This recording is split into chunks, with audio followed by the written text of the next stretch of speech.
Capítulo 1.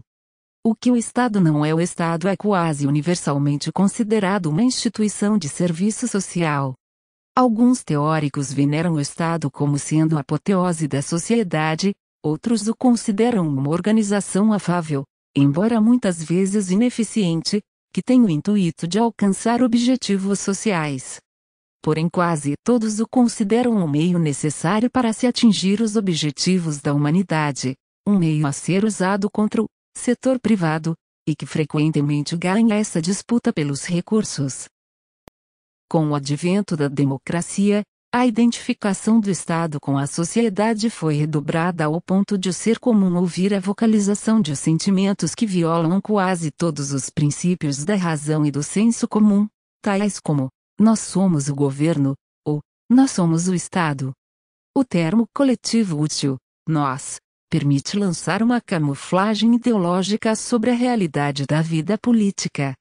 Se nós somos o Estado, então qualquer coisa que o Estado faça a um indivíduo é não somente justo e não tirânico, como também voluntário, da parte do respectivo indivíduo.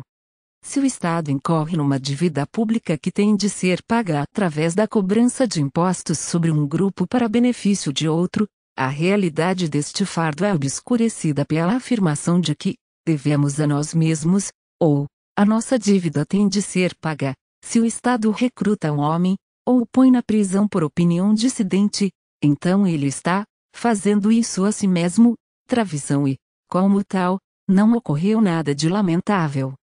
Nesta mesma linha de raciocínio, os judeus assassinados pelo governo nazista não foram mortos, pelo contrário, devem ter cometido suicídio, uma vez que eles eram o governo, que foi eleito democraticamente, e, como tal, qualquer coisa que o governo lhes tenha feito foi voluntário da sua parte.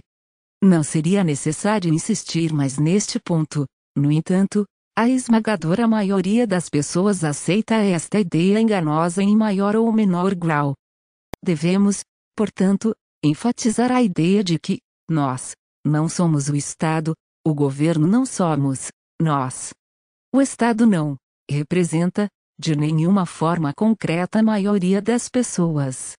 Mas, mesmo que o fizesse, mesmo que 70% das pessoas decidissem assassinar os restantes 30%, isso ainda assim seria um homicídio em massa e não um suicídio voluntário por parte da minoria chacinada. Não se pode permitir que nenhuma metáfora organicista, nenhuma banalidade irrelevante, obscureça este fato essencial. Se, então, o Estado não somos nós, se ele não é a família humana, se reunindo para decidir sobre os problemas mútuos, se ele não é uma reunião fraterna ou clube social, o que é afinal?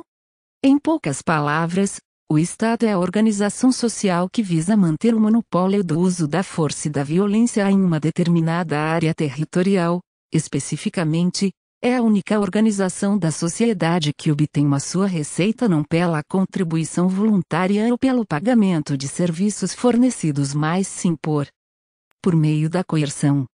Enquanto os outros indivíduos ou instituições obtêm o seu rendimento por meio da produção de bens e serviços e da venda voluntária e pacífica desses bens e serviços ao próximo, o Estado obtém o seu rendimento através do uso da coerção, isto é, pelo uso e pela ameaça de prisão e pelo uso das armas. Depois de usar a força e a violência para obter a sua receita, o Estado geralmente passa a regular e editar as outras ações dos seus súditos. Poderíamos pensar que a simples observação de todos os estados ao longo da história e de todo o globo seria prova suficiente para esta afirmação, mas o miasma do mito incrustou-se na atividade do Estado há tanto tempo, que se torna necessária uma elaboração